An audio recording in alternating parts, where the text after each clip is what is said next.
Hello, welcome to Water Sign Philippines. So ito yung reading natin for Water Sign, Cancer, Scorpio, Pisces. Take only what resonates, guys. Hindi ito magre-resonate sa lahat. Unfortunately, hindi ko makukuha lahat ng energy ng water sign sa mundo.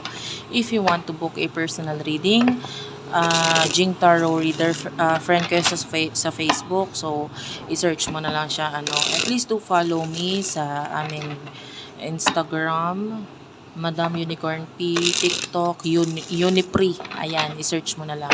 By the way, Unipri or at Unicorn Princess Tarot lang yung pwede mong i-search sa TikTok. Huwag mo i-search, huwag mo i-follow or kasi may fake account na gumagaya sa akin eh. Pinangalan niya itong Unipri Libra at nagbabanggit siya or sinasabi niyang ako yon yung new account ko. Ginagamit niya pang scam.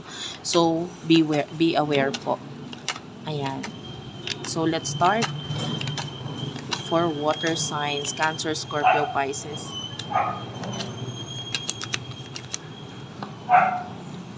Pasensya na kayo maingay sa background ko, ha? Oh, okay. So, this is for you, water sign. The Empress is here. This is your energy. The Empress at saka 8 of Cups. Tapos ito yung sa person mo, 10 of Pentacles and the Wheel of Fortune. Okay. So, for what I can see here with the Empress, I can see a lot of focus. This is self-love. You're thinking about the future, focusing about yourself. Ayan. Nakikita natin you're praying, hoping na pwedeng magkaroon ng kaayusan or magandang outcome kung ano man yung mga pinagagawa mo ngayon sa buhay mo ngayon. The Ten of Pentacles, this is money actually for your person. Big change pagdating sa kanyang finances ang nakikita natin ngayon. Pwedeng nangyayari na or paparating pa lang. Okay? So, ano yung emotions ninyo sa isa't isa ng person na ito? Huwag kayo mahiya mag-comment dyan, guys. Just comment down below. Heart, heart, heart, smileys. Malaking bagay yun.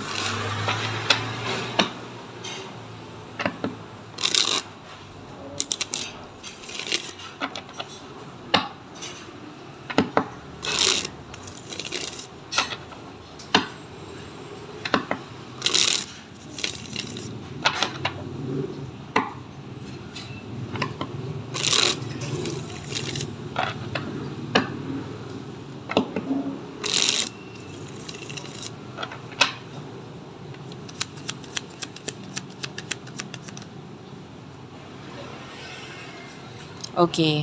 So, emotions niyo sa isa't isa.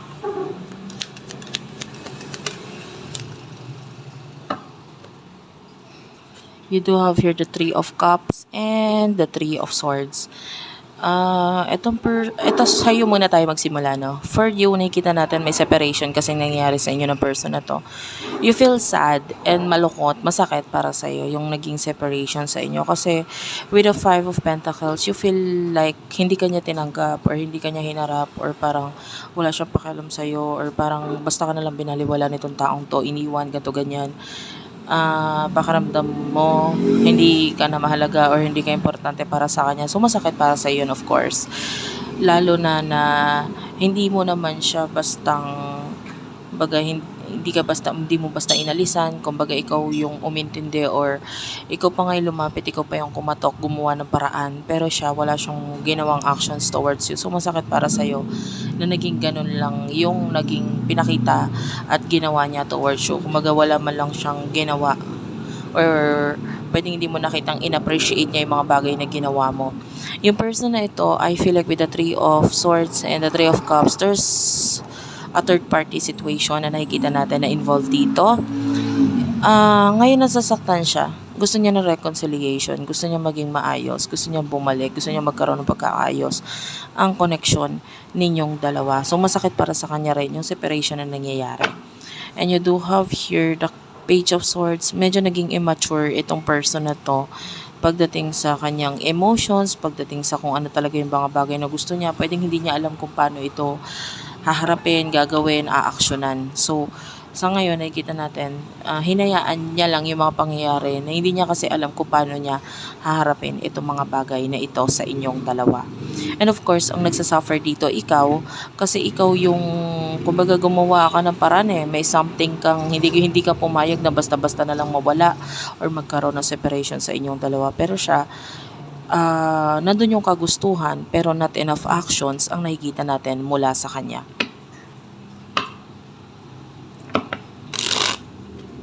In the future, what will happen in the near future for the both of you? For water sign,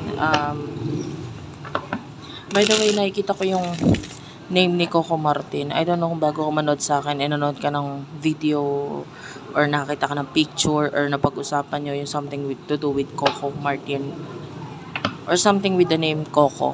Okay? Maybe particular character or maybe your name, your pet's name is Coco, something to do with Coco. O, kahit si Coco Melon, pwedeng, recently bago ka manood sa akin, nanood ka ng Coco Melon. Okay lang kahit hindi ha, take only what resonates. The Lovers is here.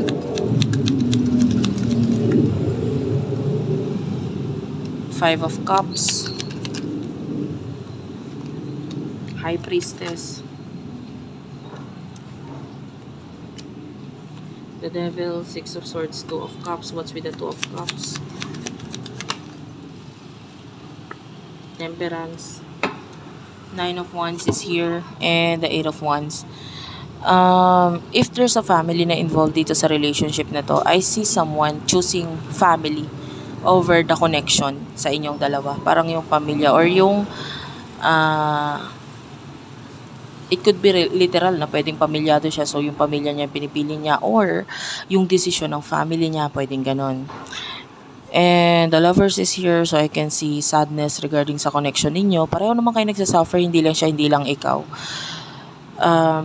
Pero mas more on, syempre, ganon din yun diba? Kumbaga sa pag sa mga naging ibang bansa, mas masakit yung naiiwan. And that's what I can see here. Mas masakit para sa side mo kasi ikaw yung naiwan dito. And with the Lovers dito, so, nandun pa rin yung kagustuhan mo na maisakatuparan itong connection ninyo, pero mahirap at medyo malayo or masakit yung mga pinagdaanan nitong relationship na to, na parang mahirap siyang i-push mahirap i-push yung connection talaga sa ngayon. Nananatili, yung iba sa inyo, kung may spiritual connection, nananatili yung spiritual connection dito. By the way, may nakikita ko sa inyo, soon, may mga bibilihin ka na something.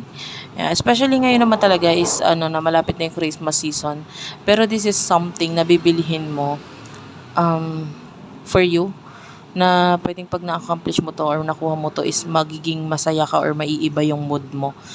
Kumbaga, ikaw rin ang mag-i-invest or ikaw rin ang gagawa ng paraan para maging masaya ka. And this time, pwedeng ikaw ang makakapagpasaya sa sarili mo. Dahil dito sa mga bagay na gagawin mo, bibilhin mo para sa sarili mo. Okay, ganun naman talaga. If you want to be happy, minsan kailangan mo rin tulungan ng sarili mo. Kasi yung happiness, hindi mo naman dapat yan lagi hinahanap sa ibang tao. Minsan ikaw mismo makakahanap yan sa sarili mo. Pero of course, tulungan mo. Gawin mo rin yung best para mahanap itong happiness na ito. And pagdating naman dito sa person mo na ito, the Devil is here.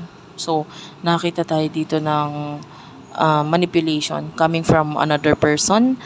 And the Temperance, nakikita natin na yung person na ito will keep on holding on sa kung ano man itong relationship na meron siya ngayon. Kasi nga pwedeng yung iba may family na involved So parang wala siyang choice. Pero masakit para sa kanya kung ano man yung nangyari or nangyayari sa inyo.